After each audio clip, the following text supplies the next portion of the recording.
Sir உங்கள் குறைங்கள சொல்லுங்கள். Sir வழக்கமாக இது வந்து 4-5 நாள் மழை பெஞ்சால் தான் நமக்கு தண்ணியே வரும். இது நேற்று நைட் 1 ஹவர் பெஞ்சதுக்கு தண்ணி வந்து முக்கிய அளவுக்கு தண்ணி, முழங்கால் இந்த முழங்கால் அளவுக்கு தண்ணி. சேரு மெயினாக தண்ணி, மழை தண்ணின்னு தான் நாங்கள் இருந்துடுவோம். இந்த சேர் மொத்தம் அடிச்சுக்கிட்டு வந்து ஃபுல்லாக இந்த சகதியும் வந்து ஒரே இதுவாக நிற்குது.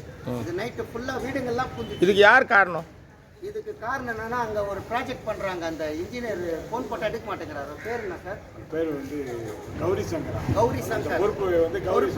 என்னவா இருக்கிறார் அவர்? அவர் அந்த கால்வாயோட பொறுப்பு, கால்வாவுடைய பொறுப்பு. அவர் ஃபோன் மாநகராட்சி ஃபோன் போட்டாலும் எடுக்க மாட்டேங்கிறார். எந்த ரெஸ்பான்ஸும் கிடையாது. எங்க மாதிரி தனியால் போட்டாலும் எடுக்க மாட்டேங்கிறார். அவர் என்ன வந்தாலும் பாத்துக்கிற மாதிரி இருக்கிறார் அவர். சார் பிள்ளைங்க காலேஜ் போக முடியல, ஸ்கூலுக்கு போக முடியல சார். இந்த பள்ளி வீட்டை விட்டு வெளியே வரவே இருக்கு சார்.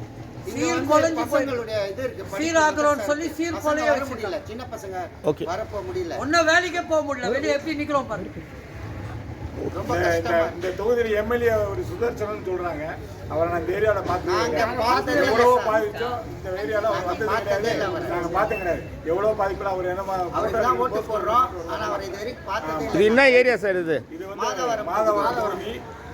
அதுக்குள்ள வரும் மேற்கு தனியாச்சல நகர், தனியாச்சல் நகர், மசூதி தெரு. சரிங்களா? எப்பலாக்கு பிடிச்சிக்கலாங்களா? இது இன்னைக்கு நேற்று நைட்டு பெஞ்சு 1 மணி நேரத்துக்கு தான் இந்த பாதிப்பு. இன்னும் மழை காலத்துல வந்து எவ்வளவு பாதிப்புன்னு சொல்லவே முடியாது சார். இது ஒரு தொடர் கதை. இது முடியாது. ஏன்னா பெரிய லெவல்ல ஆக்ஷன் எடுத்தாலும் அவர் வீட்டுக்கிட்டே போய் போராட்டம் பண்றாங்க. ஓகே, பெரிய லெவல்ல போய் சரி முடிச்சிடலாங்களா? எம்எல்ஏ சுதர்சன எம்எல்ஏ போய் அவர் வீட்லயே போய் போராட்டம் பண்றாங்க. சரிண்ணே சரிண்ணே.